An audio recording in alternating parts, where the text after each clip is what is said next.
ഓരോ വിദ്യാർത്ഥിയും ബ്രില്യൻറ്റിൽ എത്തുന്നത് അവരുടെ സ്വപ്ന സാക്ഷാത്കാരത്തിനായാണ്.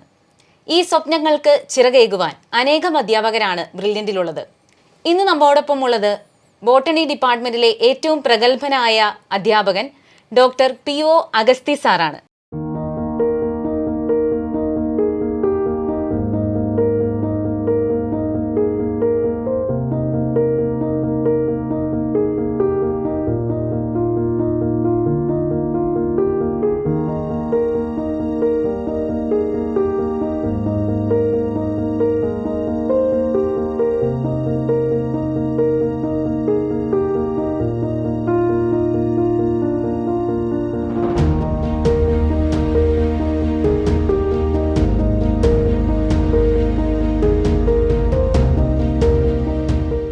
Sir, welcome.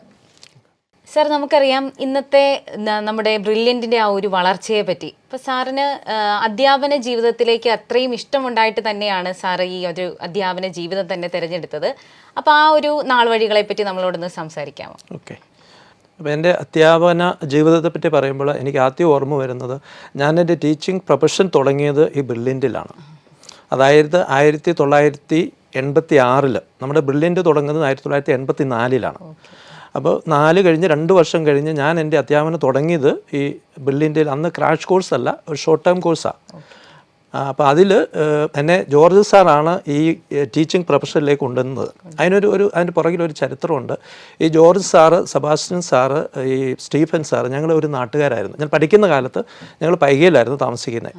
അപ്പോൾ ഇവർ 3 പേരും ഞങ്ങൾ ഒരേ സമയത്ത് പല സെൻറ് തോമസ് കോളേജിൽ പഠിച്ചിരുന്നവരാണ്. അപ്പോൾ ഞങ്ങൾ ഫ്രണ്ട്സാണ്. പക്ഷേ ഇവർ 3 പേരും എന്നെക്കാളും 2 വർഷം സീനിയറാണ്. അപ്പോൾ ഞങ്ങൾ ഒരേ ബസ്സിലാണ് ഈ പൈക എന്ന് പറഞ്ഞ സ്ഥലത്തു നിന്നാണ് പാലായിക്ക് വരിക. അന്ന് ഞങ്ങൾ ഇതുപോലെ കോളേജ് ബസ്സൊന്നുമില്ല, ലൈൻ ബസ്സിലാണ് വരുന്നത്. അതൊരു ആഘോഷമാണ്. അപ്പോൾ ഞങ്ങൾ ഒരു സ്റ്റോപ്പിൽ നിന്നാണ് കയറുന്നത്, തിരിച്ചങ്ങോട്ട് ഒരുമിച്ച് പോകുന്നത്, മിക്കവാറും ഒരു ബസ്സിൽ. അപ്പോൾ ഈ ജോർജ് സാറ് അന്നും ഇതുപോലെ ഭയങ്കര സോഷ്യലാണ്. എല്ലാവരുമായിട്ട് ഞങ്ങൾ ജൂനിയേഴ്സ് ആണെങ്കിൽ ഞങ്ങളുമായിട്ട് ഭയങ്കര സോഷ്യലാണ്. പക്ഷേ ഈ സ്റ്റീഫൻ സാർ ഇന്നത്തെ പോലെ അന്നും സാറ് കുറേ സീരിയസാണ്. പക്ഷേ ജോർജ് സാർ ഭയങ്കര കമ്പനിയാണ്. അപ്പോൾ അങ്ങനെ ഇവർ 84 ഇവരുടെ കോഴ്സ് കംപ്ലീറ്റ് ചെയ്തു. അപ്പോൾ അന്നേരം തന്നെ ഇവർ തുടങ്ങി. അപ്പം ഞാൻ ശരിക്കും പറഞ്ഞാൽ ഞാൻ ഈ ബോട്ടണി ആണ് BSc എടുത്തത്. അതിനൊരു കാരണം ഉണ്ടായിരുന്നു. എനിക്കൊരു ഡോക്ടർ ആകാനായിരുന്നു ആഗ്രഹം. അന്നത്തെ കാലത്തൊക്കെ ഈ എൻട്രൻസ് ഇല്ല. അന്നും നമ്മളെ ഈ MBBSന് സീറ്റ് കിട്ടുന്നത് പ്രീ ഡിഗ്രി അല്ലെങ്കിൽ BSc ബോട്ടണി സുവോളജി ഇതിൻ്റെ യൂണിവേഴ്സിറ്റി മാർക്ക് ടോപ്പേഴ്സാണ്. അപ്പോൾ ബോട്ടണി പഠിക്കാണ്ട് കൂടുതൽ മാർക്ക് വാങ്ങിക്കാമല്ലോ എന്ന് ഓർത്താണ് ഞാൻ ഈ പറഞ്ഞ കോഴ്സിന് വന്നത്. പക്ഷേ അൺഫോർച്ചുനേറ്റ്ലി, ഞാൻ ആ വാക്ക് അൺഫോർച്ചുനേറ്റ്ലി ഞാൻ പറയുന്ന പിള്ളേരോട് പറയാറുണ്ട്, നമ്മുടെ ജീവിതത്തിൽ സംഭവിക്കുന്നതെല്ലാം നല്ലതിന് വേണ്ടിയിട്ടാണ്. അത് ഞാൻ പിന്നെ പറഞ്ഞു തരാം എന്തുകൊണ്ടാണെന്ന്. പക്ഷേ ഈ ഞങ്ങൾ 83 ഈ ഒരു സംഭവം അവർ മാറ്റി, പിന്നെ എൻട്രൻസ് ആക്കി. അപ്പോൾ അങ്ങനെ വന്നു കഴിഞ്ഞിട്ട് പിന്നെ എൻട്രൻസിൽ പോകാനോ പഠിക്കാനൊന്നും ഞാൻ ആ പടം ഡെസ്പായി. പിന്നെ ഞാൻ എന്ത് ചെയ്തു, ഞാൻ എൻട്രൻസ് ഒന്നും എഴുതിയില്ല. അപ്പം ഞാൻ PGക്ക് പോയി. അപ്പോൾ PGക്ക് പോയി 86 ഞാൻ പാസ്സായി. അപ്പോൾ ഇവർ 84 പാസ്സായി. അവർ ക്ലാസ് തുടങ്ങി. അപ്പോൾ അന്നേരം 86 കഴിഞ്ഞപ്പോൾ ഞാൻ ഈ MSc കഴിഞ്ഞ് ജസ്റ്റ് ഇങ്ങനെ നിന്നപ്പോൾ ജോർജ് സാർ ഒരു ദിവസം എൻ്റെ വീട്ടിൽ വന്നിട്ട് പറഞ്ഞു, അപ്പോൾ നമുക്ക് കുറച്ച് ക്ലാസ് എടുത്ത് തരാം, ബോട്ടണിൻ്റെ കുറേ ക്ലാസ് എടുത്ത് തരാമോ എന്ന് ചോദിച്ചു. അപ്പോൾ സാർ ഒരു ദിവസം വീട്ടിൽ വന്നു. ഞങ്ങൾ പഴയ നോട്ടുകളെല്ലാം തപ്പിപ്പറക്കി എടുത്ത് മെറ്റീരിയൽ ഉണ്ടാക്കി ഞാൻ 1 മാസത്തോളം ക്ലാസ് എടുത്തു. അതാ ഞാൻ പറഞ്ഞ് ജോർജ് സാറാണ് എന്നെ കൊണ്ടുവന്നത്, ഈ ഫീൽഡിലേക്ക് കൊണ്ടുവന്നത്. അപ്പോൾ അതിനിടയ്ക്ക് ഞാൻ B.Ed അന്നത്തെ കാലത്ത് MSc കഴിഞ്ഞാൽ ഉടനെയുള്ള എന്തെന്ന് പറഞ്ഞാൽ B.Edന് പോകാമെന്നുള്ളതാണ്, ടീച്ചിങ് പ്രൊഫഷനാണ്. പക്ഷെ എനിക്ക് വലിയ താല്പര്യമില്ലായിരുന്നു. പക്ഷേ ഈ 1 മാസം പഠിപ്പിച്ച് കഴിഞ്ഞപ്പോഴത്തേക്കും എനിക്ക് ഇതിനോടൊരു പ്രൊഫഷനോടൊരു താല്പര്യം തോന്നി. ഓൾറെഡി ഞാനൊരു ഈ പാലായിൽ തന്നെ ഒരു B.Ed കോളേജിൽ അപ്ലൈ ചെയ്തിരുന്നു. അപ്പോൾ എന്നെ വിളിച്ചപ്പോൾ ഞാൻ പോയി ജോയിൻ ചെയ്തു. അപ്പോൾ ഞാൻ B.Edന് പോയി. ഇവർ ഈ ഒരു പരിപാടിയായിട്ട് ഇവരിങ്ങനെ നിന്നു. അത് കഴിഞ്ഞ് ദൈവാനുഗ്രഹത്തിൽ എനിക്ക് B.Ed കഴിഞ്ഞ് 88 ഇന്ത്യൻ മിലിറ്ററി അക്കാഡമി എന്ന് പറഞ്ഞ് ഡെറാഡൂണിൽ ഒരു കോളേജിൽ എനിക്ക് ജൂനിയർ ലെക്ചറായിട്ട് അപ്പോയിൻറ്റ് കിട്ടി. UPSC ആണ് അത് നമ്മൾ സെലക്ട് ചെയ്യുന്നത്. അത് ഞാൻ പറഞ്ഞ ദൈവാനുഗ്രഹമാണ്. അപ്പോൾ ഞാൻ ആ കോളേജിനെ പറ്റി ഒരു വാക്ക് പറയും. കാരണം ഇതുമായിട്ട് നമുക്ക് ഈ ബ്രില്യൻറ്റുമായിട്ടൊന്ന് കമ്പയർ ചെയ്യാം. അപ്പോൾ അവിടുത്തെ ഈ രാഷ്ട്രീയ ഇന്ത്യൻ മിലിറ്ററി കോളേജ് എന്നാണ് കോളേജിൻ്റെ പേര്. ഇന്ത്യയിലെ ഒരേ ഒരു മിലിറ്ററി കോളേജാണ്. അപ്പോൾ അവിടുത്തെ സ്റ്റുഡൻസിനെ എടുക്കുന്നത് ഓൾ ഇന്ത്യ ടെസ്റ്റ് നടത്തി 8ാം ക്ലാസ് പാസ്സായ സ്റ്റുഡൻസിന് ടെസ്റ്റിൽ അപ്പിയർ ചെയ്യാം. ഒരു സ്റ്റേറ്റിൽ നിന്ന് ഒരാളെ എടുക്കുകയുള്ളൂ. അപ്പോൾ നമ്മളൊരു ഒരു ക്ലാസ്സിൽ ചെന്നാൽ ഇന്ത്യയിൽ മൊത്തം പിള്ളേർ ഇവിടെയുണ്ട്. കേരളത്തിൽ നിന്ന് ഒരാൾ, തമിഴ്നാട്ടിൽ നിന്ന് ഒരാൾ, ഇങ്ങനെ ഒരു ചെറിയ ഇന്ത്യയാണ് എല്ലാ ക്ലാസ്സും. അതൊരു വലിയൊരു അത്ഭുതമാണ് കേട്ടോ. അത് വരുന്ന പിള്ളേരെല്ലാം ടോപ്പ്, അതായത് ക്രീമിയ, ഒരു സ്റ്റേറ്റിൽ നിന്ന് ഫസ്റ്റാണ് വരുന്നത്. എന്നിട്ട് ഇവരെ നമ്മൾ +2 വരെ പഠിപ്പിച്ചിട്ട് നാഷണൽ ഡിഫൻസ് അക്കാഡമിയിലേക്ക് വിടുക ചെയ്തു. അതായത് ഇന്ന് നമ്മുടെ ആർമി, നേവി, എയർഫോഴ്സ് അതിലെ ടോപ്പ് ഓഫീസേഴ്സ് എല്ലാം ഈ സ്റ്റുഡൻസാണ്. അപ്പോൾ അവിടെ പഠിപ്പിക്കാനുള്ള എനിക്കൊരു അവസരം കിട്ടും. അത് എൻ്റെ ജീവിതത്തിൽ വലിയൊരു മറക്കാനാവാത്ത ഒരു അവസരമാണ്. ഇത് ഞാൻ പിന്നെ ബ്രില്യൻ്റുമായിട്ട് ഞാൻ കണക്ട് ചെയ്യാം. അപ്പോൾ അതിനുശേഷം അപ്പോൾ ഞാനവിടെ 88 ജോയിൻ ചെയ്തു. 94 ഒക്കെ ആയപ്പോൾ എനിക്ക് വീട്ടിലെ പേരൻസ് തന്നെ ഉള്ളൂ. ഇപ്പോൾ ഇതിന് നമുക്ക് വേറെ എന്താ പറയുക ട്രാൻസ്ഫർ ഒന്നുമില്ല, അവിടെ തന്നെ നമ്മൾ സെറ്റിലാവണം. അപ്പോൾ അങ്ങനെ വന്നു കഴിഞ്ഞപ്പോഴത്തേനും വീട്ടിൽ നിന്ന് പ്രഷർ കാരണം ഇതിനിടയ്ക്ക് ഞാൻ പാർട്ട് ടൈമായിട്ട് ഡോക്ടറേറ്റ് എടുത്തു, PhD മീററ്റ് യൂണിവേഴ്സിറ്റിയിൽ PhD എടുത്തു. അപ്പോൾ അന്നേരത്തിന് ഞാൻ കോളേജിൽ അപ്ലൈ ചെയ്യാൻ ക്വാളിഫൈഡ് ആയി. അപ്പോൾ ദേവാനിഗ്രഹത്തിന് ആ സമയത്ത് സെൻറ് തോമസ് കോളേജിൽ ഒരു വേക്കൻസി വന്നു. അപ്പോൾ എന്നെ വിളിച്ചു, ഞാനിവിടെ ജോയിൻ ചെയ്തു. അപ്പോൾ ഞാൻ അവിടെ നിന്ന് റിസൈൻ ചെയ്തു, ഇവിടെ ജോയിൻ ചെയ്തു. ഇത് 1994. അപ്പോൾ ഞാൻ ഇടയ്ക്ക് വടക്കേ ഇന്ത്യയിലായിരുന്നു. അപ്പോൾ ഇടയ്ക്ക് ഞാൻ ഇവിടെ വരുമ്പോൾ ജോർജ് സാറിനെയൊക്കെ കാണാറുണ്ട്, ഇവരുടെ ആ ഡെവലപ്മെൻറ്റൊക്കെ ഞാൻ അന്വേഷിക്കാറുമുണ്ട്.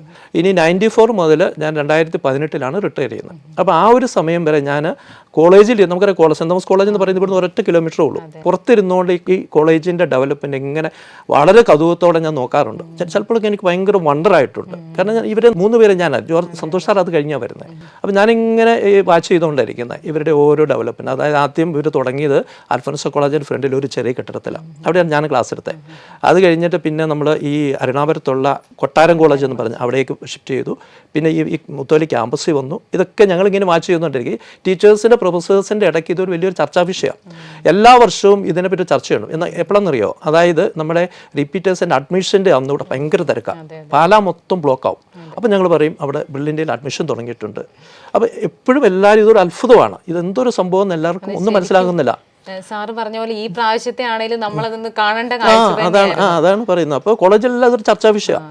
പിന്നെ എന്താണെന്ന് ചോദിച്ചാൽ അപ്പം ഈ ഇങ്ങനെ വരുമ്പോൾ ആ ഒരു സമയങ്ങളിലെല്ലാം ഭയങ്കര ഇത് എന്തെങ്കിലും ഇവരെല്ലാവരും ഞങ്ങളുടെ കോളേജിൻ്റെ സ്റ്റുഡൻസാണ്. അപ്പോൾ എല്ലാവർക്കും ഭയങ്കര അത്ഭുതമാണ്, ഈ 4 പേര് കൂടി ഇതെന്താ ഈ സംഭവം നടക്കുന്നത്. അപ്പോൾ പുറത്തുനിന്നുള്ള ഒരു എന്താ പറയുക ഒരു ഒബ്സർവേഷൻ എനിക്കുള്ളൂ. അത് കഴിഞ്ഞ് 1980 ഞാൻ റിട്ടയർ ചെയ്തു. അപ്പോൾ റിട്ടയർ ചെയ്യാൻ നേരത്ത് അതിന് 1-2 മാസം മുമ്പ് ഞാൻ ജോർജ് സാറിനെ എങ്ങനെ കാഷ്വലായിട്ട് ഇടയ്ക്കിടയ്ക്ക് കാണാറുണ്ട്. അപ്പോൾ എൻ്റെ മനസ്സിൽ എൻ്റെ ഒരു ആഗ്രഹം എന്ന് പറഞ്ഞാൽ, ഞാൻ തുടങ്ങിയത് ഇവിടെയാണല്ലോ, തിരിച്ചിങ്ങോട്ട് തന്നെ വരണം, ബ്രില്യൻ്റ് വരണം, പഠിപ്പിക്കണമെന്നൊരു ആഗ്രഹമുണ്ട്. പക്ഷെ എനിക്കൊരു ചെറിയ പേടിയുണ്ട്. കാരണം സെൻറ് തോമസ് കോളേജിലൊരു ട്രെൻഡ് എന്ന് പറഞ്ഞാൽ അതിൽ ഈ വലിയ പ്രഗത്ഭന്മാരായ പല അധ്യാപകരും ഈ ബ്രില്യൻ്റ് വന്നിട്ട് ചിലർ ക്ലച്ച് പിടിക്കാതെ പോയിട്ടുണ്ട്. അപ്പോൾ എനിക്കൊരു പേടി, വന്നു കഴിഞ്ഞാൽ പിന്നെ പോയ പിന്നെ നാണക്കേടല്ലേ, അതുകൊണ്ട് എനിക്കൊരു ചെറിയ പേടിയുണ്ട്. അപ്പോൾ എങ്ങനെയാണ് ഞാൻ ജോർജ് സാറിനെ കണ്ടപ്പോൾ ഞാൻ ഇങ്ങനെ പറഞ്ഞു, സാറേ ഞാൻ ഈ മാർച്ച് 31 റിട്ടയർ ചെയ്യും. അപ്പോൾ സാറേ ചോദിച്ചു വരാൻ താല്പര്യമുണ്ടോ എന്ന് ചോദിച്ചു. ഞാൻ പറഞ്ഞു സാറേ താല്പര്യമുണ്ട്. അപ്പം സാർ എന്നോട് എടുത്ത വായിലേ പറഞ്ഞു, അതിന് നീ മാർച്ച് 31 വരെ നിൽക്കണ്ട, ഇങ്ങ് പോരെ, ഞായറാഴ്ചയോ ശനിയാഴ്ചയൊക്കെ അവധിയുള്ള ദിവസം ക്ലാസ് എടുക്കാമല്ലോ. ഞാൻ പറഞ്ഞു വേണ്ട സാറേ, ഞാൻ മാർച്ച് 31 കഴിഞ്ഞ് വരാമെന്ന് പറഞ്ഞു. 31 ഞാൻ റിട്ടയർ ചെയ്തു. ഏപ്രിൽ 1-ാം തീയതി ഇവിടെ ജോയിൻ ചെയ്തു. അപ്പോൾ ഞാനവിടെ ആ മിലിറ്ററി കോളേജ് മുതൽ ഇവിടം വരെ കണ്ടിന്യൂസ് സർവീസാണ്. അപ്പോൾ കോളേജിൽ 24 വർഷം, മിലിറ്ററി കോളേജിൽ 6 വർഷം, ഇവിടെ ഇപ്പോൾ 6ാമത്തെ വർഷം. അപ്പോൾ 36 ഇയേഴ്സ്. അങ്ങനെയാണ് ഞാനിവിടെ ബ്രില്യൻ്റിൽ വരുന്നത്. ശരിക്കും അധ്യാപനം ശരിക്കും ജീവിതത്തിൻ്റെ ഒരു ഭാഗമായി എടുത്തിട്ടുള്ള ഒരാളെ തന്നെയാണ് നമുക്ക് ബ്രില്യൻറ്റിന് സ്വന്തമായിട്ട് ഇപ്പോൾ കിട്ടിയേക്കുന്നത്. അപ്പം സാറേ, ഞാൻ അടുത്തൊരു കാര്യം ചെയ്യുന്നത്, ശരിക്കും ഞങ്ങളെപ്പോലുള്ള ടീച്ചേഴ്സിന് സാറിനെ പോലുള്ള ആൾക്കാരൊക്കെ വലിയൊരു പ്രചോദനം തന്നെയാണ്. ടീച്ചിങ്ങിനെ ഇത്രയും സ്നേഹത്തോടെയും അതുപോലെ ആരാധനയോടെയും കാണുന്ന ആൾക്കാർ ശരിക്കും നമുക്ക് എല്ലാവർക്കും ഒരു പ്രചോദനം തന്നെയാണ്. അപ്പം ഞാൻ ചോദിക്കുന്നത്, സാർ ഇപ്പം വന്നതിന് ശേഷം അല്ലെങ്കിൽ അതിന് മുന്നേയും സാറ് നമ്മുടെ ബ്രില്യൻറ്റിനെ വീക്ഷിക്കുന്നു എന്ന് തന്നെ പറഞ്ഞല്ലോ. അപ്പം ഇവിടെ ഒത്തിരിയും ഏജ് ഡിഫറൻസസ് ഉള്ള ആൾക്കാരൊക്കെ നമ്മുടെ ഫാക്കൽറ്റീസ് ഗ്രൂപ്പിലുണ്ട് അല്ലേ? ശരിക്കും പുറത്തുനിന്നുള്ള ആൾക്കാർക്ക് വളരെ കൗതുകമുള്ള അല്ലെങ്കിൽ അത്ഭുതത്തോടു കൂടി അവർ നോക്കുന്ന കാര്യമാണ് ഇത്രയും അധ്യാപകർ എങ്ങനെയാണ് ഒരു കുടക്കീഴിൽ ഇങ്ങനെ മുന്നോട്ട് നീങ്ങുന്നത്. നമ്മുടെ കേരളത്തിൽ അങ്ങോളം ഇങ്ങോളം സെന്ററുകളിൽ അവർ ജോലി ചെയ്യുന്നുണ്ട്. അപ്പൊ എങ്ങനെയാണ് ഈ ഒരു കൂട്ടായ്മ നടന്നു പോകുന്നത് എന്നുള്ളത് എല്ലാവർക്കും ഒരു കൗതുകമാണ്. സാറിന് എന്താണ് ഇതിനെപ്പറ്റി? അത് ഞാൻ പറയാം. അതിനെ ഒത്തിരി എന്നെ തന്നെ ഭയങ്കരമായിട്ട് പിടിച്ചുലക്കിയ ഒരു സിസ്റ്റമായത്. അപ്പോൾ ഞാനിപ്പോൾ ബോട്ടണി ഡിപ്പാർട്ട്മെൻറ്റിൽ വന്നാൽ എനിക്ക് ഏറ്റവും സന്തോഷമുള്ള കാര്യം, ഈ ബോട്ടണി ഡിപ്പാർട്ട്മെൻറ്റിൽ, അതായത് ബ്രില്യൻ്റിലെ ബോട്ടണി ഡിപ്പാർട്ട്മെൻറ്റിലെ a good number of teachers are my student. ഇവിടുത്തെ പ്രഗത്ഭരായ പല ടീച്ചേഴ്സിനെ ഞാൻ കോളേജിൽ വെച്ച് പഠിപ്പിച്ചത്. എനിക്ക് തോന്നുന്നു ഒരു 6-7 പേരുണ്ട് ഇവിടുത്തെ സ്റ്റുഡൻസാണ്, എൻ്റെ സ്റ്റുഡൻസാണ്, അവരിവിടുത്തെ ടീച്ചേഴ്സാണ്. അപ്പോൾ ഈ ടീച്ചേഴ്സിനെ പറ്റി ഇടയ്ക്കിടയ്ക്ക് ജോർജ് സാർ കാണും, സാറേ സാറിൻ്റെ പിള്ളേർ സൂപ്പറാന്ന് പറയുമ്പോൾ തന്നെ നമുക്ക് ഭയങ്കര സന്തോഷം. അപ്പോൾ അവരുടെ കൂടെ വർക്ക് ചെയ്യാൻ നമുക്കൊരു ഭയങ്കര ഒരു എനർജിയാണ്. അപ്പോൾ രണ്ടാമത് ഈ ബ്രില്യൻ്റിൻ്റെ വേറൊരു പ്രത്യേകത, ടീച്ചർ ചോദിച്ച പോലെ വേറൊരു പ്രത്യേകത, ടീച്ചറിൻ്റെ ഒരു എക്സാമ്പിൾ അറിയോ, ഇവിടെ ഞാൻ പഠിപ്പിച്ച സ്റ്റുഡൻറ്റ് ഇവിടെ ഉണ്ടെന്ന് പറഞ്ഞു ടീച്ചർ, ആ ടീച്ചറിൻ്റെ സ്റ്റുഡൻറ്റ് ഇവിടെയുണ്ട്. അപ്പോൾ 3 ജനറേഷനായി. എന്നെ പഠിപ്പിച്ച സാർ ഇവിടെയുണ്ട്, അതായത് കെമിസ്ട്രിയിൽ TM ജോസ് സാർ എന്ന് പറഞ്ഞ സാർ, കെമിസ്ട്രി സാർ എന്നെ പഠിപ്പിച്ച സാറിൻ്റെ സാർ ഇവിടെയുണ്ട്. അതായത് ND സക്കറിയ സാറ്, ഇപ്പോൾ ഇവിടെ ഒരു വീഡിയോ എടുത്ത ഒരു സാറുണ്ട്, സാറ് ജോസാറിനെ പഠിപ്പിച്ചു. അപ്പോൾ നോക്കി ഞങ്ങൾ 5 ജനറേഷനായി, 5 ജനറേഷൻ. അപ്പോൾ ഇത് ലോകത്തിൽ എവിടെ ചെന്നാലും പറ്റിയല്ല, വേറെ ഒരിടത്തും പറ്റിയാൽ. അപ്പോൾ അതുകൊണ്ടുള്ള നേട്ടം എന്താണെന്നറിയോ, ഈ 5 ജനറേഷൻ എന്ന് പറയുമ്പോഴത്തേക്കും 5 ജനറേഷൻ്റെയും അവരുള്ള നോളജ് പഴയതും പുതിയതും ഇതെല്ലാം കൂടെ മിക്സ് ചെയ്ത് ഇങ്ങനെ ഒരു ഭയങ്കര എന്താ പറയുക, ഒരു ഭയങ്കര ഒരു എനർജിയായത്. അപ്പോൾ പുതിയ ഏറ്റവും ലേറ്റസ്റ്റ് ആയിട്ടുള്ളത്, ഏറ്റവും പഴയ ആൾക്കാർ, ഇവരെല്ലാം കൂടെ വന്നു കഴിയുമ്പോഴത്തേക്കിനും ഇത് എന്ന് പറഞ്ഞാൽ ഭയങ്കര, അതാണ് എനിക്ക് തോന്നുന്നത് ബ്രില്യൻറ്റിൻ്റെ ഈ ഇത്രയും വിജയത്തിന് ഒരു പ്രധാനപ്പെട്ട കാരണം. ഇത് വേറെ ഒരിടത്തും നമുക്ക് പറ്റത്തില്ല. ഞാൻ പലയിടത്തും അന്വേഷിച്ചിട്ടുണ്ട്. 5 ജനറേഷൻ, ഇത് കൂടുതൽ ജനറേഷൻ വേറെ സബ്ജക്റ്റ് കാണുമായിരിക്കും. ഞാനിതിപ്പോൾ കണ്ടുപിടിച്ച 5 എണ്ണം ഉണ്ട്, 5 ജനറേഷൻ ഉണ്ട്. ശരിക്കും നമ്മൾ ഈ 40 വർഷത്തെ പാരമ്പര്യം എന്ന് പറയുമ്പോൾ അതിൽ തന്നെ ഒത്തിരിയും കാര്യങ്ങൾ അടങ്ങിയിട്ടുണ്ടെന്നുള്ളത് നമ്മൾ ഇപ്പം സാറിന്റെ വാക്കുകളിൽ നിന്ന് കേൾക്കാൻ പറ്റി. സാർ, പിന്നെ ഒരു കാര്യം കൂടെ, നമ്മുടെ സ്റ്റുഡൻസ് ഒക്കെ ആണെങ്കിലും സാറിന്റെ ക്ലാസ്സിനെ പറ്റി സംസാരിക്കുന്നത് ഞങ്ങൾ കേട്ടിട്ടുണ്ട്. ബോട്ടണി ഇത്രയും ഈസി ആയിട്ട് എങ്ങനെയാണ്, ഫോട്ടോസിന്തസിസ് ഒക്കെ സാർ എടുക്കുന്നത് വളരെ ഈസി ആയിട്ട് മനസ്സിലാക്കി തരുന്നു, വളരെ സിമ്പിൾ ആയിട്ട് തോന്നുന്നു എന്നുള്ളത് അവരെപ്പോഴും പറയുന്ന ഒരു കാര്യമാണ്. ശരിക്കും അതെങ്ങനെയാണ് സാർ സിമ്പിൾ ആക്കി എങ്ങനെയാണ് സ്റ്റുഡൻസിലേക്ക് ഇത്? ഞാൻ മെയിനായിട്ടും പ്ലാന്റ് ഫിസിയോളജി, ഫോട്ടോസിന്തസിസ്, റെസ്പിറേഷൻ അങ്ങനെ ചാപ്റ്ററാണ്. കാരണം എന്ന് ചോദിച്ചാൽ നമ്മൾ കോളേജിൽ ചെന്നാൽ നമുക്കൊരു സബ്ജക്റ്റ് തന്നാൽ നമ്മൾ റിട്ടയർ ചെയ്യുന്ന ഓർമ്മ അത് തന്നെ പഠിപ്പിക്കണം, അങ്ങോട്ടും മാറാറില്ല. കാരണം നമ്മൾ അവിടെ അതിൽ എക്സ്പേർട്ട് ആവുക ചെയ്യുന്നത്. ഞാൻ PhD ചെയ്തതും ഈ ഫിസിയോളജി തന്നെയാണ്. അപ്പോൾ അതുകൊണ്ട് ഈ സബ്ജക്റ്റ് എനിക്ക് നന്നായിട്ട് അറിയാം. കാരണം ഞാനവിടെ ജോയിൻ ചെയ്ത് കഴിഞ്ഞപ്പോഴത്തേക്കും പ്രീ ഡിഗ്രി സെപ്പറേറ്റ് ചെയ്തു, +2 അപ്പോൾ ഞാനവിടെ മെയിനായിട്ട് എടുത്ത ഡിഗ്രി PG ക്ലാസ്സുകളാണ്. അപ്പോൾ ഇത് തന്നെ പഠിപ്പിച്ചുകൊണ്ടിരുന്നത്. അതുകൊണ്ട് സബ്ജക്റ്റ് എനിക്കൊരു പ്രശ്നമല്ല. പക്ഷേ അവിടുത്തെ ടീച്ചിങ്ങും ഇവിടുത്തെ ടീച്ചിങ്ങും തമ്മിൽ വ്യത്യാസമുണ്ട്. ഒന്നാമത്തെ വ്യത്യാസം എന്ന് പറഞ്ഞാൽ അത് ടീച്ചിങ്, ഇത് കോച്ചിങ്ങാണ്. അതാണ് മെയിൻ ഡിഫറൻസ്. ടീച്ചിങ്ങും കോച്ചിങ്ങും ഡിഫറൻറ്റാണ്. ടീച്ചിങ് എന്ന് പറയുന്നത് is a process by which we are getting knowledge. നമുക്ക് നോളജ് കിട്ടുന്ന പ്രോസസ്സാണ് ടീച്ചിങ്. ഇവിടെ അങ്ങനെയല്ല. ഇവിടുത്തെ പിള്ളേർ ഓൾറെഡി +2 കഴിഞ്ഞിട്ട് വരുന്നവരാണ്. അവർക്ക് ആ ഫണ്ടമെൻ്റൽ എല്ലാം കിട്ടുക. പിന്നെ നമ്മൾ ചെയ്യേണ്ടതെന്ന് ചോദിച്ചാൽ അവരെ ഒന്ന് ബ്രഷപ്പ് ചെയ്യുക, അവർ പഠിച്ചൊന്ന് ബ്രഷപ്പ് ചെയ്യുക, അവരെ ഒന്ന് എൻകറേജ് ചെയ്യുക. പിന്നെ നമ്മൾ ചെയ്യേണ്ടത് ഇവിടെ ചെയ്യുന്നത് അവരെ കൊണ്ട് അവർ പഠിപ്പിച്ചതിൻ്റെ ആപ്ലിക്കേഷൻ, അതായത് ഏതൊക്കെ തരത്തിൽ ക്വസ്റ്റ്യൻ വരാം, ആ ക്വസ്റ്റ്യൻ എങ്ങനെ അറ്റൻഡ് ചെയ്യാം, ഇതാണ് ഞാൻ എൻ്റെ ക്ലാസ്സിൽ ചെയ്യുക. അപ്പോൾ ഞാൻ എൻ്റെ ക്ലാസ്സിൽ ചെന്നാൽ ഞാൻ അവർക്ക് അത്യാവശ്യം ഫണ്ടമെൻ്റലായിട്ടുള്ളതൊക്കെ അറിയാവുന്ന നോക്കും, ഇല്ലെങ്കിൽ ആ കുറവുണ്ടെങ്കിൽ അതെല്ലാം നികത്തി കൊടുക്കും. പിന്നെ ഞാൻ പിള്ളേരോട് പറയുന്നത്, എൻ്റെ ക്ലാസ്സിലിരിക്കുമ്പം, അതായത് കോച്ചിങ് ക്ലാസ്സിലിരിക്കുമ്പോൾ നമ്മൾ എപ്പോഴും ചെയ്യേണ്ടത് യു ഷുഡ് ബി എന്താ പറയുക, ഒരു ക്രിട്ടിക്കൽ മൈൻഡിലിരിക്കുക. എപ്പോഴും you should ask a question like how, why, ഇങ്ങനെയുള്ള ക്വസ്റ്റ്യൻ വേണം നമ്മളോട് ചോദിക്കാൻ. എന്നാൽ ഞാൻ പറയുന്നത് നിങ്ങൾ തന്നെ ചോദിക്കുക. ചോദിച്ചിട്ട് അതിന് നിങ്ങൾക്ക് ആൻസർ കിട്ടുന്നില്ലെങ്കിൽ എന്നോട് ചോദിക്കാം. അല്ല എല്ലാവരും കൂടെ വൈ എന്ന് ചോദിച്ചിട്ടുണ്ട് നമുക്ക് പറ്റത്തില്ല, ക്ലാസ് പറ്റിയല്ല. അത് ഞാൻ എപ്പോഴും പിള്ളേരോട് പറയും. അപ്പോൾ അങ്ങനെ പറയുമ്പോഴത്തേനുണ്ടല്ലോ, ഞാനൊരു സ്റ്റേറ്റ്മെൻറ്റ് പറഞ്ഞു കഴിഞ്ഞാൽ അവരുടെ മനസ്സിൽ ഇങ്ങനെ ചോദിക്കും, എന്തുകൊണ്ടാണ് വൈ ഇങ്ങനെ ലൈക്ക് ദിസ്. അപ്പോൾ അങ്ങനെ വന്നു കഴിയുമ്പോഴത്തേക്കും നല്ല നല്ല ആശയങ്ങൾ ഇങ്ങോട്ട് വരും. പിള്ളേർ നമ്മൾ ഒരിക്കലും പ്രതീക്ഷിക്കാത്തത്. ചിലപ്പോൾ ഞാൻ വണ്ടർ അടിച്ചിട്ടുണ്ട്. ഞാൻ 30 വർഷം PG ക്ലാസ്സിൽ പഠിപ്പിച്ച അതേ ടോപ്പിക്ക് ഇവിടെ പറയുമ്പോൾ ചില പിള്ളേർ ചില സംശയം ചോദിക്കുന്നുണ്ടല്ലോ, നമ്മൾ വണ്ടർ അടിച്ചു പോകും. അപ്പോൾ ഞാൻ ഓർക്കും, ഇങ്ങനെ ചോദിക്കാവോ, ഇങ്ങനെ ഒരു കൺസെപ്റ്റ് ഉണ്ടോ, ഇതൊക്കെ ഇവിടുന്ന് കിട്ടുന്ന ആ ഒരു ഫീഡ്ബാക്ക് എന്ന് പറയുന്നത് അത് ഭയങ്കരമാണ്. പക്ഷെ അവിടെ എന്ന് പറഞ്ഞാൽ ഡിഗ്രി എന്ന് പറഞ്ഞാൽ ഈ എന്താ പറയുക, അവിടെ നമ്മൾ പറഞ്ഞു പിള്ളേർ പഠിച്ചു പോയി. PG ക്ലാസ്സിലാണെങ്കിൽ സ്വന്തമായിട്ട് തന്നെ കൂടുതലും പഠിക്കുക. പക്ഷെ ഇവിടെ വരുമ്പോൾ ഈ വൈ എന്നുള്ളത് എല്ലാവരും ഒരു ക്രിട്ടിക്കൽ മൈൻഡാണ് ചോദിക്കും. അങ്ങനെ വരുമ്പോഴേ നമ്മൾ പഠിച്ചതിൽ നിന്നൊക്കെ ആപ്ലിക്കേഷൻ ക്വസ്റ്റൻ കിട്ടുള്ളൂ. നമുക്കറിയാം, നമ്മൾ ഈ പറയുന്ന നീറ്റ് എക്സാമിനേഷൻ നടത്തുന്നത് എന്തിനു വേണ്ട, ഏറ്റവും നല്ല സ്റ്റുഡൻറ്റിനെ സ്ക്രീൻ ഔട്ട് ചെയ്യാനാണ്. അപ്പോൾ അങ്ങനെ വരുമ്പോൾ പഠിച്ചത് വെറുതെ കാര്യമില്ല. അപ്പോൾ അവിടെ എന്ത് ചെയ്യണം, അവർ പഠിച്ചതിൻ്റെ ആപ്ലിക്കേഷനാണ് ഈ നീറ്റ് എക്സാമിനേഷന് ഈ ക്വസ്റ്റ്യൻ വരിക. അപ്പോൾ അതിനാണ് നമ്മൾ അവരെ ട്രെയിൻ ചെയ്യിക്കുന്നത്. അപ്പോൾ അവരെ കൊണ്ട് തന്നെ ഇങ്ങനെ വൈ ചോദിച്ചാൽ, അല്ലെങ്കിൽ ഹൗ എന്നൊക്കെ ചോദിച്ചു കഴിയുമ്പോഴത്തേക്കും അതിൽ നിന്ന് 100 കണക്കിന് ക്വസ്റ്റ്യൻ കിട്ടും. അപ്പോൾ അതുകൊണ്ട് തന്നെ അവരെ കൊണ്ട് ഇത് തമ്മിലുള്ള വ്യത്യാസങ്ങൾ പറഞ്ഞ് അങ്ങനെയൊക്കെയാണ് ഞാൻ എൻ്റെ ക്ലാസ് ഈസിയാക്കുക. ശരിക്കൊരു ക്രിറ്റിക്കൽ തിങ്കിങ് സ്റ്റുഡൻസിനിടയിൽ വളർത്തിയെടുക്കുക എന്നുള്ളത് തന്നെയാണ് സാറിന്റെ ക്ലാസ്സുകളിലൂടെ സാർ ചെയ്തുകൊണ്ടിരിക്കുന്നത്. ശരിക്കും നമ്മളൊരു നോളജ് പറഞ്ഞു കൊടുക്കുക, അല്ലെങ്കിൽ ഒരു കാര്യം കൺസെപ്റ്റ് പറഞ്ഞു കൊടുക്കുക എന്നുള്ളതിലപ്പുറം അവരെ കൊണ്ട് തന്നെ ആ ഒരു കാര്യം മനസ്സിലാക്കിക്കാൻ പാകത്തിന് അവരെ ഒന്ന് ബിൽഡപ്പ് ചെയ്യുക എന്നുള്ളതാണ് സാറ് ചെയ്തുകൊണ്ടിരിക്കുന്നത്. ഓക്കെ സാറ്, നമ്മളിവിടെ വിക്ടറി ഡേ എന്നുള്ള ഒരു ഡേ ഉണ്ടെന്ന് നമുക്കറിയാം. അപ്പോൾ ഈ വിക്ടറി ഡേ ശരിക്കും പറഞ്ഞാൽ സ്റ്റുഡൻസിനെ എങ്ങനെയാണ് ഇൻഫ്ലുവൻസ് ചെയ്യുന്നത്? സാറിന് എന്താ തോന്നുന്നത്? വിക്ടറി ഡേ പറ്റി പറയുമ്പോൾ ഞാനിപ്പോൾ എൻ്റെ ക്ലാസ്സിൽ എപ്പോഴും ഞാൻ പറയുന്ന ഒരു കാര്യം, ഓൾവേസ് ബി പോസിറ്റീവ്. എൻ്റെ ക്ലാസ്സിൽ ഇപ്പോൾ റിപ്പീറ്റേഴ്സ് തുടങ്ങി. ഞാൻ വരുമ്പോൾ അവരോട് ചോദിക്കുന്നത്, നിങ്ങൾ എത്ര പേർക്ക് അടുത്ത വർഷം, ഞാനെപ്പോഴും എൻ്റെ ടോപ്പ് പ്രയോറിറ്റി എന്ന് പറഞ്ഞ് ഡൽഹി എയിംസാണ്. ഞാൻ അവരോട് ചോദിക്കും, നിങ്ങൾ എത്ര പേർക്ക് അടുത്ത വർഷം ഈ സമയത്ത്, അടുത്ത വർഷം ഈ സമയത്തേനും അഡ്മിഷൻ ആവുമല്ലോ, ഡൽഹി എയിംസിലിരിക്കാൻ താല്പര്യമുള്ള എത്ര പേര്, അല്ലെങ്കിൽ വിശ്വാസമുള്ള എത്ര പേരുണ്ടെന്ന് ഞാൻ ചോദിക്കും. ചിലർക്ക് അന്നേരം ചാടി കൈവെക്കും. അപ്പോൾ ആ ഒരു വിശ്വാസമാണ് നമ്മളവിടെ കൊണ്ടെത്തിക്കുന്നത്. അപ്പോൾ നമ്മളവിടെ ബിൽഡിൻ്റെ വരുമ്പോൾ നമുക്ക് അത്യാവശ്യം വേണ്ട നമ്മുടെ മനസ്സിലെ ഉറപ്പുണ്ടാകും. ഞാനിവിടെ വന്നാൽ എനിക്ക് നല്ല കോളേജിൽ അഡ്മിഷൻ കിട്ടും. ആ ഉറപ്പുണ്ടെങ്കിൽ ഞാൻ പറഞ്ഞ എൻ്റെ ഈ ലൈഫ് എക്സ്പീരിയൻസ് വെച്ചിട്ട് പറഞ്ഞാൽ 100% നടക്കും എന്നുള്ളതാണ്. നമുക്ക് അത്ര നമ്മൾ വിശ്വസിക്കണം, ഇത് നടക്കും, എന്നെക്കൊണ്ട് പറ്റും. അപ്പോൾ അങ്ങനെയുള്ള ആ ഒരു പോസിറ്റീവ് തിങ്കിങ്ങിന് ഏറ്റവും കൂടുതൽ എൻകറേജ്മെൻറ്റ് കിട്ടുന്നതാണ് വിക്ടറി ഡേ. അപ്പോൾ ആ വിക്ടറി ഡേയിൽ വന്നിരിക്കുമ്പോൾ ആ പിള്ളേർ അവിടെ വന്ന് ആ പറയുന്ന എന്താ പറയുക, അവർ ആ മെഡലൊക്കെ വാങ്ങിച്ചു കഴിയുമ്പോൾ ബാക്കിയുള്ള പിള്ളേർക്ക് ഭയങ്കര എൻകറേജ്മെൻറ്റാണ്. അപ്പോൾ അവർക്കും പഠിക്കും, ഞങ്ങളെ കൊണ്ടും പറ്റും, ഞങ്ങളെപ്പോലെ ഒരു സ്റ്റുഡൻറ്റാണ്. അപ്പോൾ അന്നേരം മുതൽ അവർക്ക് ആ എനർജി ക്രിയേറ്റ് ചെയ്യുന്നത്. അതെന്ന് പറയുന്ന ഒരു വണ്ടർഫുൾ ഈവൻ്റാണ്. നിങ്ങൾ ടീച്ചർ കണ്ടിട്ടുണ്ടായിരിക്കില്ല. അത് അതിലങ്ങ് അപ്പിയർ ചെയ്ത് കഴിയുമ്പോഴത്തേക്കും നമുക്ക് തന്നെ ഒരു എനർജി ഇങ്ങനെ ഉണ്ടാവും, ആവേശമാണ്. അപ്പോൾ ഇത് എനിക്കും പറ്റും, അപ്പം ഞാൻ അടുത്ത വർഷം ഈ സമയത്ത് ഇവിടെ ഇരിക്കും, ഞാനിത് മേടിക്കും എന്നൊക്കെ ആ ഒരു ഭയങ്കര ആവേശം, അതൊരു ഭയങ്കര ഒരു കൺസെപ്റ്റാണ് കേട്ടോ. ആ ഒരു ആഘോഷങ്ങളും ആ ഒരു മേളവും ഇതെല്ലാം കൂടെ വന്നു കഴിയുമ്പോഴത്തേക്കും നമ്മൾ അറിയാതെ തന്നെ നമ്മുടെ സബ് കോൺഷ്യസ് മൈൻഡിൽ ഇങ്ങനെ ഒരു വിശ്വാസം എനിക്കും പറ്റാം, എനിക്കും ആ ഒരു ഭയങ്കരമായിട്ടുണ്ടാകുക. അതൊരു ഭയങ്കര ഒരു എന്താ പറയുന്നത് ഒരു പോസിറ്റീവ് തിങ്കിങ്ങാണ്. ഇതൊക്കെ ഈ പറയുന്ന ഈ 4 പേരുടെ ഈ മാനേജ്മെൻറ്റിൻ്റെ ഒരു വണ്ടർഫുൾ ഒരു അവരൊക്കെ ഡെവലപ്പ് ചെയ്തതാണ്. ഇതൊക്കെ നമുക്കൊന്നും ഒരിക്കലും ഒരു സാധാരണക്കാരൻ ചിന്തിച്ചാൽ മനസ്സിലാകുകയില്ല. അതുപോലെ തന്നെ നമ്മൾ ബിൽഡിങ്ങിലെ ഓരോ മൂവ്മെൻറ്റും ഉണ്ടല്ലോ, ഓരോ ചലനങ്ങളും ഓരോ ഡിസിഷനും അതിൻ്റെ പുറകിൽ കുറേ ചിന്തകളുണ്ട്. ആദ്യം നമുക്ക് മനസ്സിലാകുകയില്ല, പിന്നെ നമുക്ക് മനസ്സിലാകും ഇത് ഇങ്ങനെ ആയിരുന്നല്ലോ.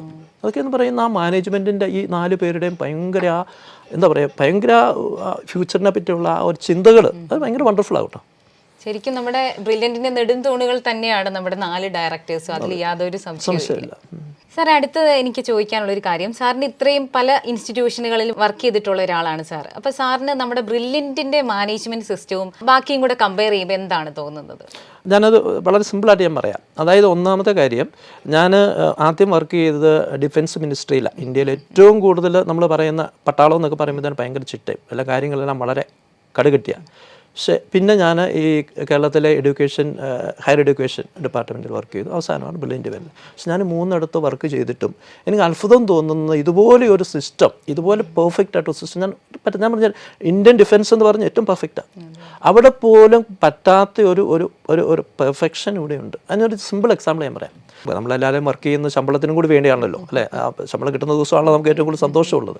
അപ്പോൾ എല്ലാ ഗവൺമെൻറ് ഡിപ്പാർട്ട്മെൻറ്റുകളും നിയമം അനുസരിച്ച് we are suppose to be get the salary the first working day, അതാണ്. പക്ഷേ എനിക്ക് ഇതുവരെ ഈ പറയുന്ന മിലിറ്ററി കോളേജിലോ സെൻറ് തോമസ് കോളേജിൽ വർക്ക് ചെയ്തപ്പോഴോ 1-ാം തീയതി സാലറി കിട്ടിയിട്ടില്ല. അത് ചിലപ്പോൾ 3, 4, ചിലപ്പോൾ കോളേജിലേക്ക് 15-ാം തീയതി വരെ പോയിട്ടുണ്ട്. ജസ്റ്റ് ഒരു എക്സാമ്പിളാണ്. പക്ഷേ ബ്രില്യൻറ്റിൽ ഞാൻ വന്നത് പിന്നെ ആദ്യമൊക്കെ ഞങ്ങൾക്ക് 1-ാം തീയതി കിട്ടുമായിരുന്നു. ഇപ്പോഴാണ് പിന്നെ ഈ സ്റ്റാഫ് കൂടി കഴിഞ്ഞപ്പോൾ 3-ാം തീയതി എന്ന് പറഞ്ഞൊരു തീയതി ഉണ്ടെങ്കിൽ അന്ന് ഉച്ചയ്ക്ക് മുമ്പ് ഞങ്ങളുടെ അക്കൗണ്ടിൽ സാലറി വന്നിരിക്കും. ഒരു സിമ്പിൾ എക്സാമ്പിളാണ് ഞാൻ പറഞ്ഞത്. ബാക്കി അതുപോലെ കുറേ എല്ലാ സിസ്റ്റവും അതുപോലെ. അപ്പോൾ അതൊരു സിമ്പിൾ എക്സാമ്പിളാണ്. ഈ ഒരു എക്സാമ്പിൾ മാത്രം മതി. അതുപോലെ നമ്മൾ ട്രാൻസ്പോർട്ടർ സിസ്റ്റം ആണെങ്കിലും ക്ലാസ് ആണെങ്കിലും, അപ്പോൾ ഞാനൊക്കെ നേരത്തെ ഇവിടെ വരുമ്പോൾ ജോയിൻ ചെയ്ത ഇടയ്ക്ക് ഈ ചങ്ങനാശ്ശേരിക്കൊക്കെ ക്ലാസ് പോകുമായിരുന്നു. അപ്പോൾ തലേദിവസം വിളിച്ചു പറഞ്ഞു, സാർ 6:45 വണ്ടിയാണ് എന്ന് വരും. അപ്പോൾ ഞാൻ ഓർക്കും 6:45 വണ്ടി എന്ന് പറഞ്ഞാൽ 7 മണിയൊക്കെ ആവുമല്ലോ എന്ന് ഓർത്ത് വരുമ്പോഴത്തേനും ഇവിടെ 6:45 വണ്ടി സ്റ്റാർട്ട് ചെയ്ത് നിൽക്കുക. അന്നേരം നമ്മൾ അവിടെ ചെന്ന് ക്ലാസ് തുടങ്ങി എന്ന് പറഞ്ഞാൽ അത് ഭയങ്കര പെർഫെക്റ്റാണ്. അതുപോലെ തന്നെ ഒരു ക്വസ്റ്റ്യൻ ആണെങ്കിലും ഇപ്പോൾ നമ്മളോടൊരു ക്വസ്റ്റ്യൻ ഉണ്ടാക്കാൻ പറഞ്ഞു, ക്വസ്റ്റ്യൻ ചെയ്തു, നമ്മൾ കൊണ്ട് കമ്പ്യൂട്ടർ സെൻറ്ററിൽ കൊടുത്താൽ എനിക്ക് 1/2 മണിക്കൂറിനെ കിട്ടുമെന്ന് പറഞ്ഞാൽ കിട്ടിയിരിക്കും. അതെന്ന് പറഞ്ഞാൽ ആ ഒരു പെർഫെക്ഷൻ. അതുപോലെ തന്നെ ക്യാൻറ്റീൻ ആണെങ്കിലും ട്രാൻസ്പോർട്ടേഷൻ ആണെങ്കിലും എല്ലാം. അപ്പോൾ ഇതെല്ലാം ഒരു ഭയങ്കര ഈ 4 പേരുടെ മാനേജ്മെൻറ്റിൻ്റെ ഒരു ഭയങ്കര ഒരു കഴിവാണ്. അപ്പോൾ ഞാൻ പറയുന്നത്, ഞാൻ പലപ്പോഴും ഓർക്കാറുണ്ട്, നമ്മുടെ ഈ ബ്രില്യൻറ്റിൻ്റെ ഈ ഡെവലപ്മെൻറ്റ് ആ മാനേജ്മെൻറ്റിനെ പറ്റി ഒരു ബിസിനസ്സിൽ PhD ചെയ്യുന്ന ഒരു സ്റ്റുഡൻറ്റിന് ചെയ്യാൻ മാത്രം ഇവിടെ ഒരു PhD 2 or 3 PhD ചെയ്യാൻ മാത്രം ഉള്ള വർക്ക് ഇവിടെയുണ്ട്. എങ്ങനെ ഒരു മാനേജ്മെൻറ്റ് സക്സസ് ആക്കാം, ഭയങ്കരം അത്. ഞാൻ പലപ്പോഴും ഓർക്കാറുണ്ട്, നല്ലൊരു ഈ MBA ഒക്കെ കഴിഞ്ഞ് നല്ല സ്റ്റുഡൻസ് ബിസിനസ്സിൽ റിസർച്ച് ചെയ്യുന്ന പിള്ളേരുണ്ടെങ്കിൽ ഇവിടെ വരുവാണെങ്കിൽ അവർക്ക് നല്ലൊരു വർക്ക് കിട്ടും. ഇതിങ്ങനെ സിമ്പിളായിട്ട് വന്നിട്ട് ഇതെങ്ങനെ ഇത്ര പെർഫെക്റ്റ് ആയി എന്നുള്ളത് ഭയങ്കര അത് വേറെ ആർക്കൊന്നും പറ്റത്തില്ല. ഞാൻ കുറേ സ്ഥലത്തുങ്ങൾ അന്വേഷിച്ചിട്ടുണ്ട്, പക്ഷേ ഇങ്ങനെ ഒരു പെർഫെക്ഷൻ ഒട്ടത്തും പറ്റത്തില്ല. അതുപോലെ തന്നെ അത് അവരുടെ ആ 4 പേരുടെയും ആ പറയുന്ന ആ ഒരുമയാണ്. ഒരിക്കലും നമുക്ക് ചിന്തിക്കാൻ പറ്റില്ല. 40 വർഷമായിട്ട് ഞാൻ ഉദ്ദേശിക്കുന്ന ഒരു ദൈവാനുഗ്രഹം എന്നാണ് എൻ്റെ ഒരു വിശ്വാസം. ഇപ്പം നമ്മുടെ ബ്രില്യൻറ്റ് ശരിക്കും ഒരു കുടക്കീഴിൽ ഇങ്ങനെ വർക്ക് ചെയ്യുന്നതിൻ്റെ ഒരു കാരണം തന്നെ ആ സിസ്റ്റമാറ്റിക് ആയിട്ടുള്ള അറേഞ്ച്മെൻറ്റും അതുപോലെ നമ്മുടെ ഡയറക്ടേഴ്സിൻ്റെ ആ ഒരു നേതൃത്വ പാഠവും തന്നെയാണ്.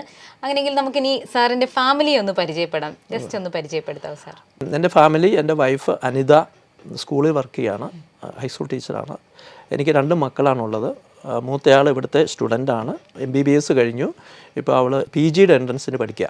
അപ്പം ഞാൻ നേരത്തെ പറഞ്ഞില്ലേ, എനിക്ക് ഈ MBBSന് സീറ്റ് കിട്ടാത്തത് കൊണ്ട് ഞാൻ പറഞ്ഞില്ലേ, അൺഫോർച്ചുനേറ്റ് പറയരുത്, ഫോർച്ചുനേറ്റ് ആണെന്ന് ഞാൻ പറഞ്ഞില്ലേ. അതിന് ഒരു കാരണം ഞാൻ പറഞ്ഞത്, എനിക്ക് പറ്റാത്തതിൻ്റെ മോക്ക് പറ്റി, ഡോക്ടറായി. രണ്ടാമത്തെ കാരണം, അന്ന് ഞാൻ ഡോക്ടറായി പോവുകയാണെങ്കിൽ ഞാനൊരു ഡോക്ടറുണ്ട്. ഇപ്പം ഞാൻ നോക്കിക്കാൻ ഞാൻ എത്രയോ ഡോക്ടർമാരെ പ്രൊഡ്യൂസ് ചെയ്യുന്ന ഒരു സ്ഥാപനത്തിൻ്റെ ആളാണ്, അല്ലെങ്കിൽ അതൊരു പാർട്ടായിട്ട് മാറുക. അതൊരു ഭയങ്കര അല്ലേ. ഇപ്പം ഞാനിപ്പോൾ എവിടെ ചെന്നാലും ഏത് മെഡിക്കൽ കോളേജ് ചെന്നാലും എൻ്റെ സ്റ്റുഡൻസ് ഉണ്ട്, അല്ലെങ്കിൽ ഞാനൊരു ഒറ്റ ഡോക്ടറെ ഉള്ളവർ. അപ്പോൾ നോക്കി എനിക്ക് ഇത്രയും സ്റ്റുഡൻസ് ഉണ്ട്, ഇത്രയും സ്റ്റുഡൻസിനെ എനിക്ക് ഡോക്ടറേറ്റിലേക്ക് അല്ലെങ്കിൽ MBBSയിലേക്ക് കൊണ്ടുപോകാനുള്ള ആ സിസ്റ്റത്തിൻ്റെ ഒരു പാട്ടാകാൻ പറ്റി. അതാണ് പറഞ്ഞത് ദൈവാനുഗ്രഹം എന്ന് പറഞ്ഞത്, ഭയങ്കര ദൈവാനുഗ്രഹം. പിന്നെ വേറെ ഒരെണ്ണമെന്ന് പറഞ്ഞാൽ ഞാൻ 3 സ്ഥലങ്ങൾ വർക്ക് ചെയ്തിട്ടുണ്ട്. അപ്പോൾ എൻ്റെ മിലിറ്ററി കോളേജിലെ എൻ്റെ സ്റ്റുഡൻസാണ് ഇപ്പം ഇന്ത്യയിലെ എയർഫോഴ്സ്, നേവി, അതുപോലെ തന്നെ മിലിറ്ററിയിലെ ടോപ്പ് ഓഫീസേഴ്സ്. അവർക്ക് ഇടയ്ക്കൊക്കെ കോൺടാക്ട് ചെയ്യാറുണ്ട്. അതൊരു വലിയൊരു അനുഭവമാണ്. രണ്ടാമത് ഞാൻ കോളേജിൽ പഠിപ്പിച്ചുകൊണ്ട് ഇന്ന് കേരളത്തിലെ എല്ലാ യൂണിവേഴ്സിറ്റിയിലെയും പ്രൊഫസർമാർ എൻ്റെ സ്റ്റുഡൻസാണ്. അവിടെ എനിക്ക് സ്റ്റുഡൻറ്റ്. ഇപ്പം മെഡിക്കൽ കോളേജ് ചെന്നാൽ അവിടെ എൻ്റെ സ്റ്റുഡൻസ്. അപ്പോൾ ഇതൊരു ഇതായും പറഞ്ഞത് എല്ലാം ഒരു ദൈവാനുഗ്രഹമെന്ന് പറയാം. പിന്നെ രണ്ടാമത്തെ മോനാണ്, അവന് BCA കഴിഞ്ഞു. അപ്പോൾ അവന് MBAക്ക് ഓൾ ഇന്ത്യ എൻട്രൻസ് എഴുതിയിട്ടിരിക്കുകയാണ്. എവിടെയെങ്കിലും കോളേജ് ജോയിൻ ചെയ്യാൻ ഉദ്ദേശിക്കും. ഇതാണ് എൻ്റെ ഫാമിലി. എൻ്റെ വീട് മരങ്ങാട്ടുപള്ളിയാണ്. സന്തോഷ് സാറിൻ്റെ നാട്ടുകാരനാണ്. അപ്പം ശരിക്കും പറഞ്ഞു കഴിഞ്ഞാൽ നല്ല കുറേ അനുഭവങ്ങൾ, ബ്രില്യൻറ്റിനോടൊത്തുള്ള സാറിൻ്റെ അനുഭവങ്ങളൊക്കെ ആയിരുന്നു നമ്മൾ കേട്ടത്. ഇനിയും നമ്മുടെ ബ്രില്യൻറ്റ് ഈ സ്വപ്ന സാക്ഷാത്കാരത്തിനായി കുട്ടികളുടെ സ്വപ്നങ്ങൾക്ക് ചിറകുകളേകാൻ ഇനിയും ഒത്തിരി അധികം മുന്നേറ്റങ്ങളിലേക്ക് നടക്കട്ടെ എന്ന് നമുക്ക് ആശംസിക്കാം. അതോടൊപ്പം സാറിൻ്റെ മുന്നോട്ടുള്ള ജീവിതത്തിലും എല്ലാവിധ ഭാവുകങ്ങളും ആശംസിക്കുന്നു. Thank you.